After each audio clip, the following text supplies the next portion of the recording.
back to Mariah by the Books. I'm really excited for today's video.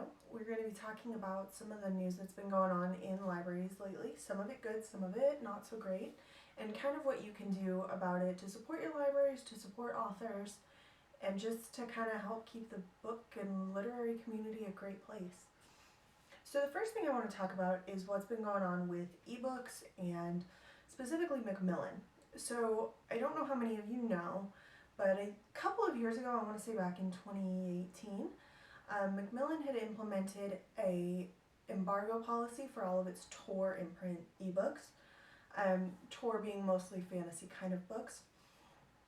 And that affected libraries primarily. So basically what they did was they set up this system whereby libraries could only buy one copy of an ebook for the first 8 weeks after that book was released. And then after that time, they could buy as many as they wanted. So this has been difficult for libraries for a few reasons. Number one is that Macmillan liked this policy so much that they've now implemented it for all of their imprints. And since they are one of the 5 big publishing houses in the US, that's really not helpful. The other thing that's really unhelpful for libraries is that the first 8 weeks after a book is released are pretty critical for getting people interested in that book. So if a library can only get one copy, that might mean that there are 400 people on the wait list for that one copy. So for patrons of that library, their whole wait time is going to be showing potentially as a couple of years long, depending on the checkout times that that library system allows. So people are going to get pretty frustrated, because normally what a library would do is they would purchase more copies of a popular title in response to a hold list like that. But if they're not able to do that in response to the demand, people's frustrations are just going to be stuck. So there are a couple of things that people have said, well, maybe patrons could do X, Y, Z. So Macmillan's idea is that they want people to buy the book. And their data show that roughly 8% of people who can't get the book at their local library would purchase the book instead. So basically what that means is that 92% of people would never have bought the book whether or not it was available at their library, as far as the library patrons. What generally happens instead is that patrons will check out a different ebook that is available. It's not terribly common for an ebook patron to check out the hardcover of the book, and here's why. So people who check out ebooks tend to want to read things on the go, on their tablet, on their phone. They may exclusively use e-audiobooks because they want to listen to it while they're driving or while they're on the metro or something like that. And none of those things are possible really with a physical book. If you travel a lot, it can be really inconvenient. You could be worried about losing them, returning them on time. All those kinds of things are avoided by looking at the ebooks. So ebook patrons generally will not then look for the hardcover version of the book. They'll either check out something else by a different author, or they just won't get it, basically. So the idea that this will drive sales is kind of absurd, given that even Macmillan admits that it's only about 8% of people that would ever have bought it anyway. And the really, really interesting part of this is that what's resulted from this is that most libraries, as of November 2019, that really were upset about this policy have begun boycotting Macmillan ebooks altogether. So unfortunately, this isn't a huge percentage of libraries. It runs, as of I think January 16th, it was sitting about 8% of libraries. But you've got to figure some of those library systems are very, very large, with very large budgets. So what Macmillan has done is they've taken away 8% of library purchases in the hopes of getting 8% of the individuals who would buy in the circumstance that their book wasn't available through their local library. The problem with that math is that libraries pay a lot more for a copy of an ebook than an individual patron does, sometimes up to 5 times more, based on the models that the publishers have set. So what a retail patron might pay $12.99 for, a library would pay $60 for. So they make a lot more money off libraries. I don't know where this idea came from that libraries just get these books for free, or that we aren't paying for them or anything like that. We pay for them. And on top of paying for them, it's not the same as when a retail patron would buy the book and get it for however long they want it. What happens when libraries buy the book is that it's generally on a limited time, limited checkouts model, so that they get it for, say, 2 years or 52 checkouts, whichever comes first. And at that point, that book goes away, and the library has to decide whether or not to repurchase that copy. So if you figure you've got a book with 400 holds on it, which was the case with a recent Leanne Moriarty book through the Fairfax library system, which is near where I am, they had 400 people on the holds list. They generally would buy a copy for every 5 people on the list. So they'd be looking at probably potentially about 80 copies of that book being purchased at $60 a piece. But instead of that money, Macmillan wanted the 8% of people who can't get that book through their library for that first 8 weeks to go buy it. So instead of whatever 60 times 80 copies would be, Macmillan probably made like $80.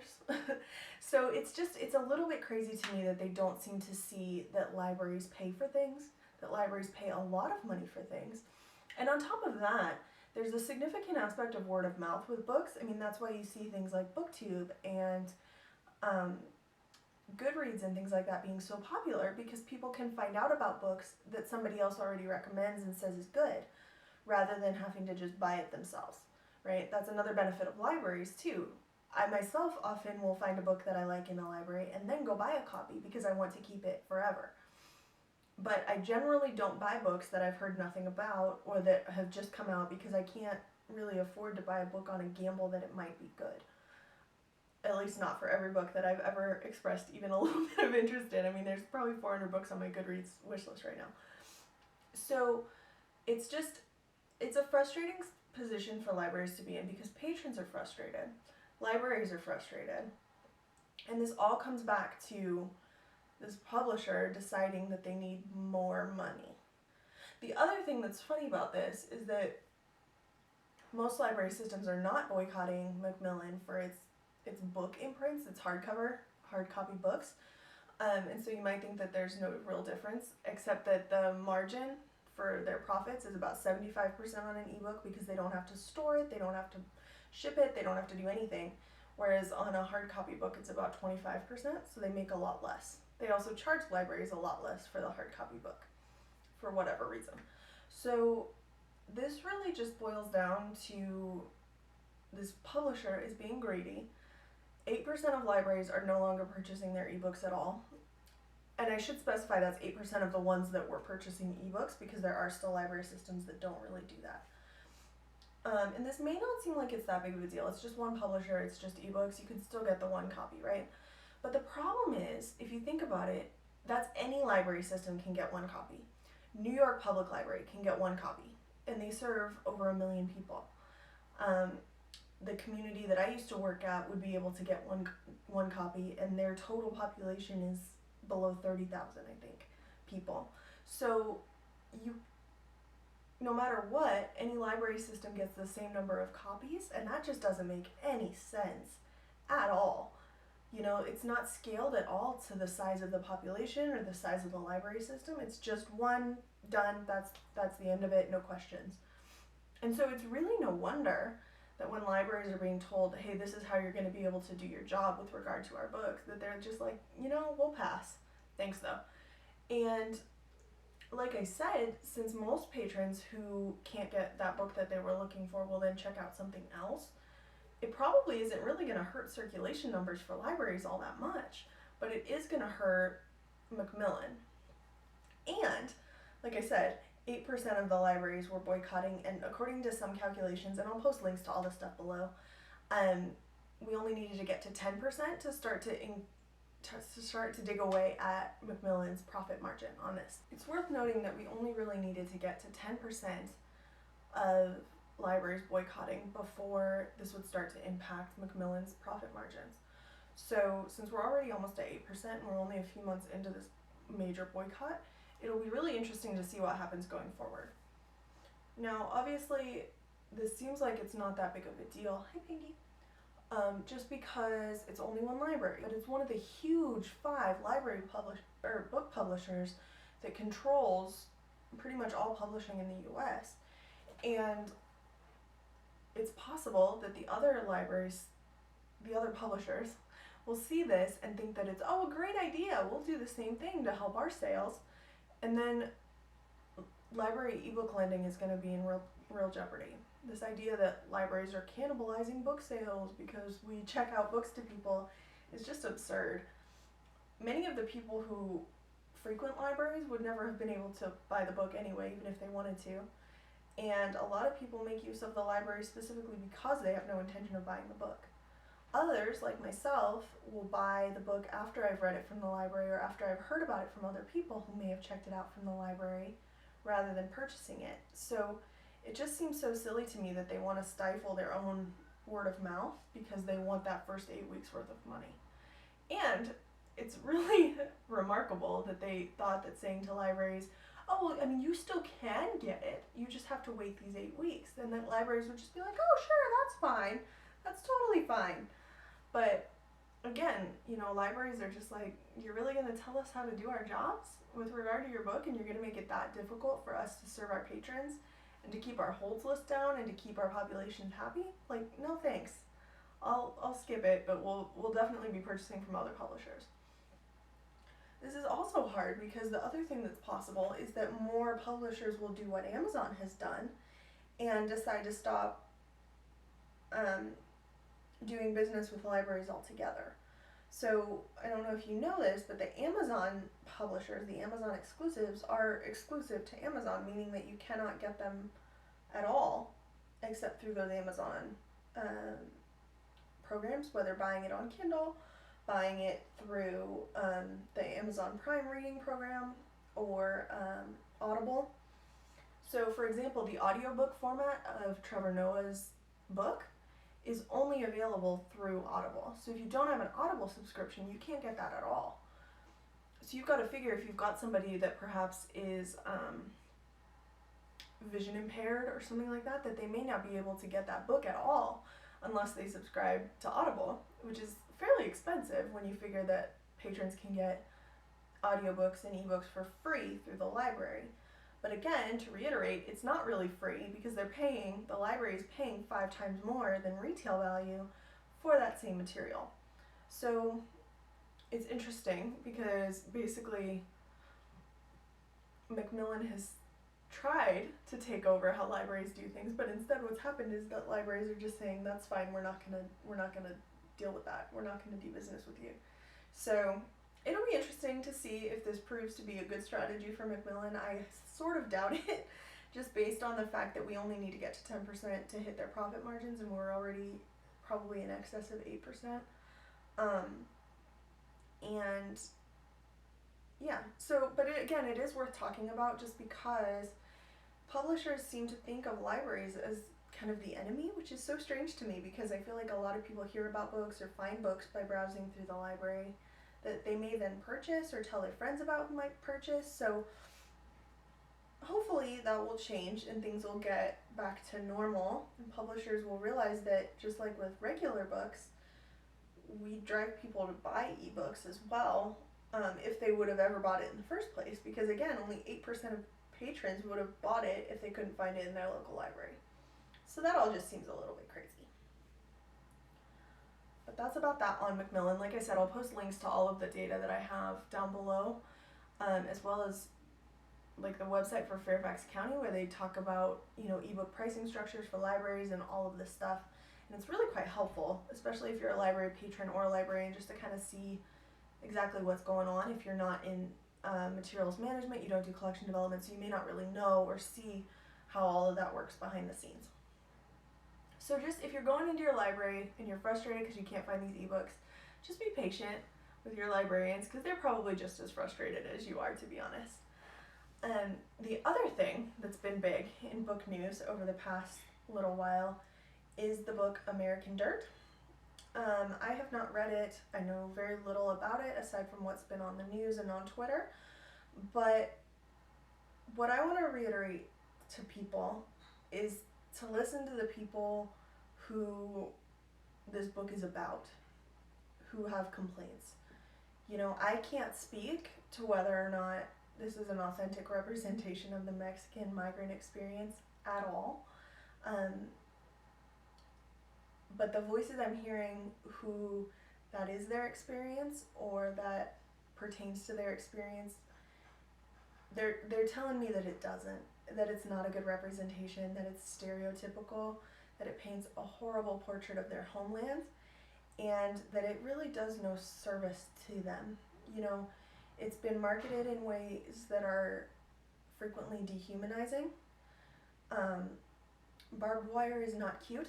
So that's about all I'm going to say on that. I really want to leave it to the voices of the people who know a lot more about this, either have read the book or it actually is relevant to their culture. But please be mindful of the fact that there are many wonderful Latino and Latina authors that have written about this stuff extensively, but they are not on Oprah's book club list. So just keep that in mind and try and read things from a variety of perspectives wherever you can. And if you do pick up this book, please try and remember that it's not necessarily reflective of what's actually going on in Mexico. So that's that on that. And the final thing I want to talk about is the absolutely absurd Barnes & Noble decision for Black History Month. So probably you've already heard about this, but basically what happened was that Barnes & Noble took traditional classic works and changed out the covers so that they had African Americans on the covers. And everybody was just a little bit shocked that this got past their marketing department, that this was thought to be a good idea.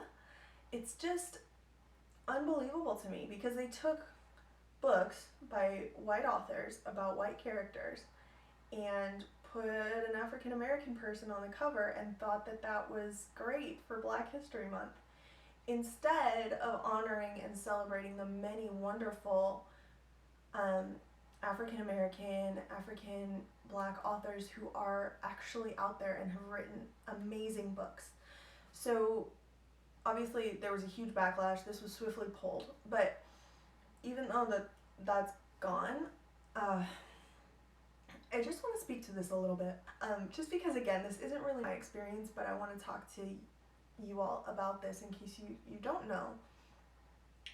There are some amazing African American and African authors out there who have written works that are considered classics.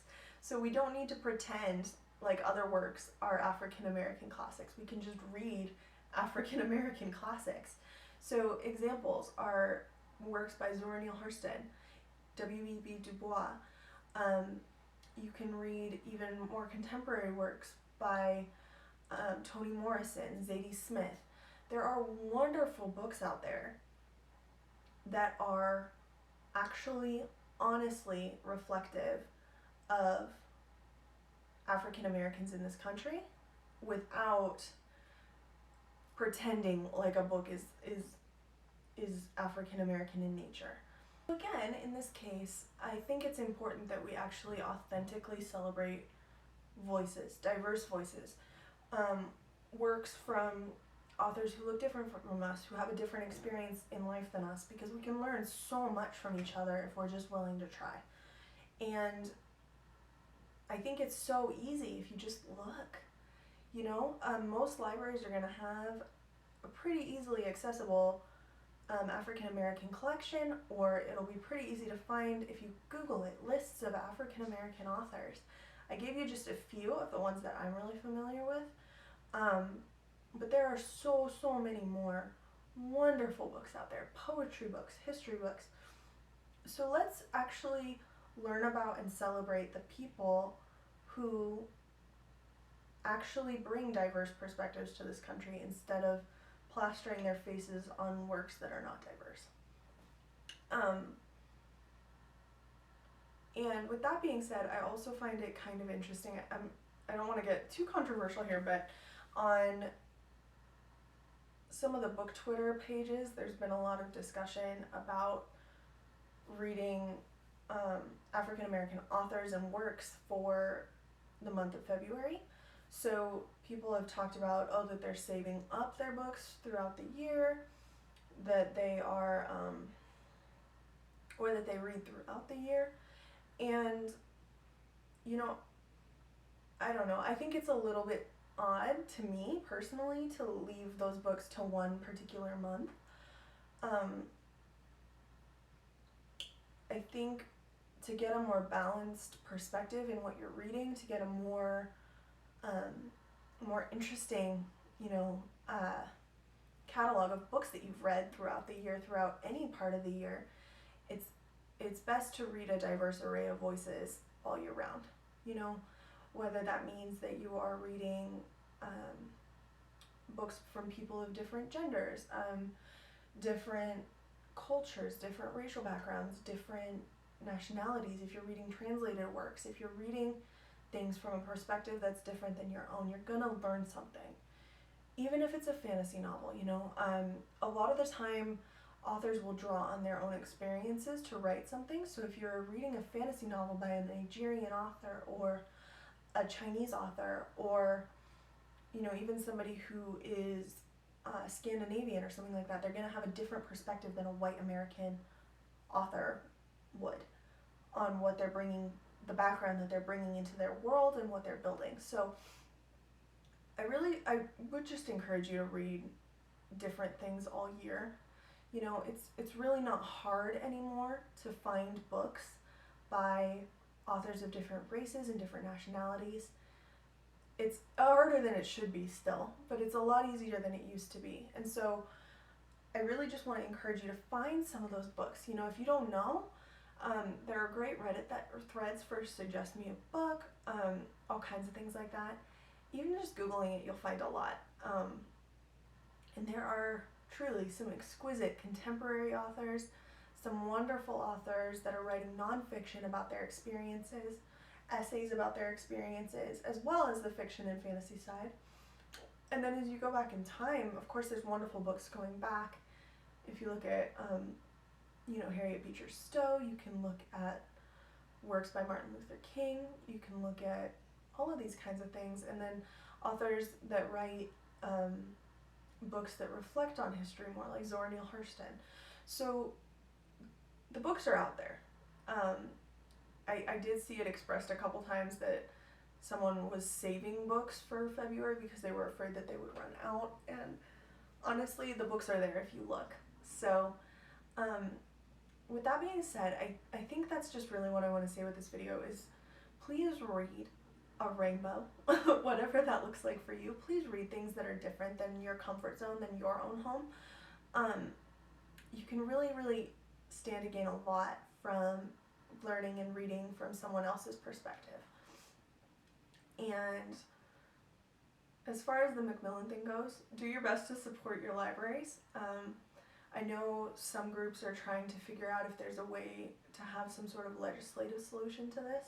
I don't know if that's possible. I'm obviously not a politician, not a lawyer, anything like that, but our libraries serve a really important need in this country and around the world. I mean, they make materials available that would not be available otherwise to people who would not be able to buy them no matter what.